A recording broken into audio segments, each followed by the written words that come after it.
উৎসবমুখর পরিবেশে সারা দেশে ত্রয়োদশ জাতীয় সংসদ নির্বাচনের মনোনয়নপত্র জমা দিচ্ছেন প্রার্থীরা। শেষ দিনে ফেনী 1 ও বগুড়া 7 আসনে বিএনপি চেয়ারপারসন খালেদা জিয়ার পক্ষে মনোনয়ন জমা দিয়েছে নেতাকর্মীরা। এদিকে বগুড়া 6 আসনে বিএনপি ভারপ্রাপ্ত চেয়ারম্যান তারেক রহমানের পক্ষে মনোনয়ন জমা হয়েছে। এদিকে খুলনা 5 আসনে মনোনয়ন জমা দিয়েছেন জামাত ইসলামের সেক্রেটারি জেনারেল মিয়া গোলাম পরোয়ার। এদিকে পঞ্চগড় 1 আসন থেকে এনসিপির সার্জিস আলম ও কুমিল্লার দেবিদ্বার 4 আসনে মনোনয়ন জমা দিয়েছেন এনসিপির হাসনাত আব্দুল্লাহ। প্রতিনিধিদের পাঠানো তথ্য ও চিত্রে বিস্তারিত জানাচ্ছেন তরিক ইসলাম। আসন্ন জাতীয় সংসদ নির্বাচনের মনোনয়নপত্র দাখিলের শেষ দিনে ফেনী 1 ও বগুড়া 7 আসনে বিএনপি চেয়ারপারসন বেগম খালেদা জিয়ার পক্ষে মনোনয়নপত্র দাখিল করা হয়েছে।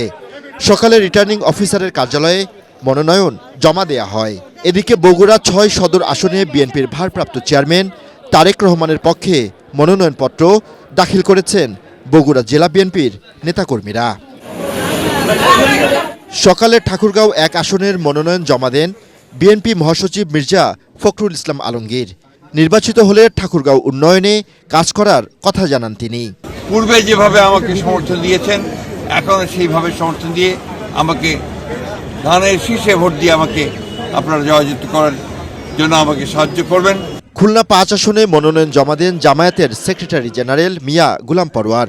একইভাবে খুলনা 6 আসনের প্রার্থী মাওলানা আবুল কালাম আজাদ, খুলনা 2 আসনের প্রার্থী অ্যাডভোকেট জাহাঙ্গীর হুসাইন হেলাল, খুলনা 1 আসনের প্রার্থী কৃষ্ণনন্দী মনোনয়নপত্র জমা দেন।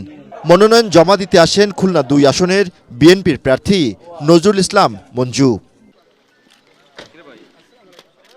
চট্টগ্রামের 16টি আসনে মনোনয়নপত্র জমা দেন বিএনপি জামায়াতসহ বিভিন্ন দলের প্রার্থীরা।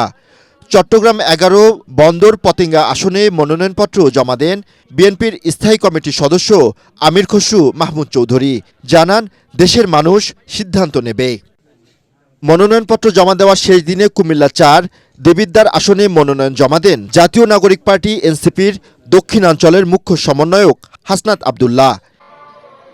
একইভাবে পঞ্চগড় 1 আসন থেকে মনোনয়নপত্র জমা দেন এনসিপির উত্তরাঞ্চলীয় মুখ্য সংগঠক সার্জিস আলম। তরিক ইসলাম, এটিএন বাংলা, ঢাকা।